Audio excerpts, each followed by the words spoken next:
ఫిబ్రవరి 2వ తారీఖు last date ఉన్నది. ఇక్కడ కూడా రింగ్ చేస్తూ ఉన్నారు. మరి సైట్ విజిట్ సర్టిఫికేట్ విధానం తప్పైతే ప్రకాశం కని టెండర్ కూడా రద్దు కావాలి కదా. ఇది ఎందుకు రద్దు చేయడం లేదు? ఈ 1044 కోట్ల రూపాయలతోని ఇప్పుడు సైట్ విజిట్ సర్టిఫికేట్ పెట్టి ఈ టెండర్ కూడా పిలిచింది కనుక దీన్ని కూడా తక్షణమే రద్దు చేయాలని చెప్పి మేము డిమాండ్ చేస్తూ ఉన్నాం. ఇంకొక పెద్ద స్కామ్ ఇట్లాంటిదే శ్రీరాంపూర్ ఓబీ 7 సార్లు ఇప్పటికి మీటింగ్ పోస్ట్పోన్ అయింది. శ్రీరాంపూర్ ఓబీ అని ఒక 600 కోట్ల వరకు టెండర్ పిలిచినారు. అక్కడ ఏం జరిగిందంటే టెక్నికల్ బిడ్ ఓపెన్ చేసిండ్రు. ఫైనాన్షియల్ బిడ్కు 7 సార్ల డేట్ ఇచ్చుడు వాయిదా వేసుడు, డేట్ ఇచ్చుడు వాయిదా వేసుడు. బామ్మర్ది ఎప్పుడు వాయిదా పడుడు, ముఖ్యమంత్రి బామ్మర్ది ఎప్పుడు వాయిదా పడుడు. ముఖ్యమంత్రి బామ్మర్ది గారేమో టెండర్లు వేసిన వాళ్ళతో హైదరాబాద్లో హోటల్లో మీటింగులు పెడుతున్నాడు. అది సెటిల్మెంట్ అయితలేదు.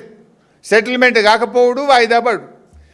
7 సార్లు ఎందుకు ఫైనాన్షియల్ బిడ్ ఓపెన్ కాలేదు అని నేను అడుగుతా ఉన్నా.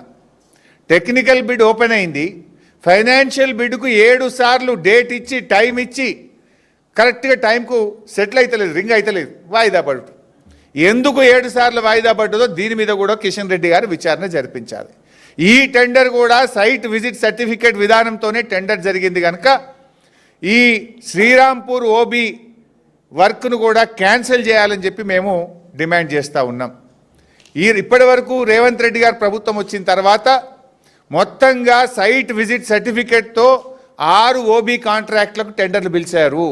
ఈ 6 ఓబీ కాంట్రాక్టులు కూడా రద్దు చేయాలి. ఓబీఏ కాదు, సోలార్ ఎనర్జీ కానీ ఇతరతర సైట్ విజిట్ సర్టిఫికేట్తో పిలిచిన అన్ని టెండర్లు కూడా రద్దు చేయాలని చెప్పి ఈరోజు బీఆర్ఎస్ పార్టీ డిమాండ్ చేస్తుంది. జైపూర్లో సింగరేణి కడుతున్న పవర్ ప్లాంట్లో కూడా అనేక అవకతవకలు జరిగినాయి. త్వరలోనే ఆ విషయాలు కూడా బయటపెడతాం. దాని మీద కూడా కిషన్ రెడ్డి గారు విచారణ జరపాలని చెప్పి మేము డిమాండ్ చేస్తూ ఉన్నాం. మరి ఇవాళ రేవంత్ రెడ్డితో మేము ఒకటే కోరుతా ఉన్నాం, నిజాయితీ ఉంటే నీ బామ్మర్ది మీద సిట్ అయ్యి, సింగరేణి మీద సిబిఐ విచారణకు అనుమతి ఇచ్చు, సింగరేణి మీద సిట్టింగ్ జడ్జితో విచారణ జరపాలని చెప్పి మేము డిమాండ్ చేస్తూ ఉన్నాం.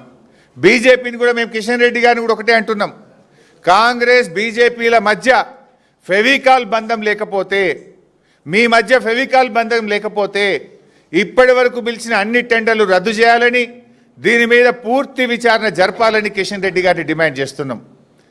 మీరు సిట్టింగ్ జడ్జితో జరుపుతారా, సిబిఐతో జరుపుతారా, జరపండి.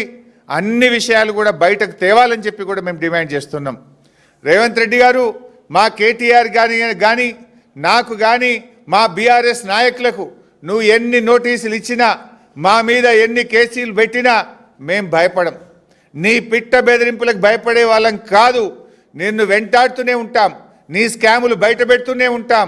ఈ రాష్ట్ర ప్రజల సంపద కాపాడడం కోసం ఏ త్యాగానికైనా బీఆర్ఎస్ పార్టీ సిద్ధపడుతుంది. ఇది ప్రజల ఆస్తి, ఇది ప్రజల హక్కు. మీ స్కాముల వల్ల రేపు ప్రజల మీద విద్యుత్ బిల్లులు పెరిగి ప్రజల మీద భారం పడుతుంది. ఈ రాష్ట్రం కోసం, ఈ రాష్ట్ర ప్రజల కోసం ఎంతటి పోరాటానికైనా బీఆర్ఎస్ సిద్ధంగా ఉంటుంది. నీ సిట్లు, నీ లట్లు, పొట్లు, నీ చిల్లర రాజకీయాలకు మేము భయపడే వాళ్ళం కాదు. ఇవాళ కేటీఆర్ గారిని కూడా అనవసరంగా మీ యొక్క స్కాములు బయట పెడుతున్నారని, ఇండస్ట్రియల్ స్కామ్ బయట పెట్టారనో ఇంకొక స్కామ్ బయట పెట్టారని ఇలా వారికి నోటీసులు ఇచ్చారు. మీరు ఎన్ని నోటీసులు ఇచ్చినా మా పోరాటం ఆగదు. ప్రజల పక్షాన 6 గ్యారంటీల కోసం ప్రశ్నిస్తూనే ఉంటాం. నీ 420 హామీల కోసం ప్రశ్నిస్తూనే ఉంటాం. నీ అవినీతిని బయట పెడుతూనే ఉంటాం. Thank you. జై తెలంగాణ. ఎన్ని జరపచ్చు, వీఆర్ ఓపెన్. మీరు జరుపుకుంటలేదా? కాళేశ్వరం జరపలేదా? మీరు పవర్ మీద జరపలేదా? మేము వద్దంటున్నామా? అటు కేంద్రంలో వాళ్ళ అధికారంలో ఉన్నారు, ఇక్కడ రాష్ట్రంలో అధికారంలో ఉన్నారు. We're open. You do all what you want, you do. But మేము డిమాండ్ చేసిన దాని మీద కిషన్ రెడ్డి గారు, నీకు రేవంత్ రెడ్డితో ఫెవికాల్ బంధం లేకపోతే నేను ఓపెన్ లెటర్ రాసిన, ఇవన్నీ స్కామ్ల గురించి మెన్షన్ చేసిన పూర్తి స్థాయి విచారణ జరపాలని డిమాండ్ చేస్తున్నాం.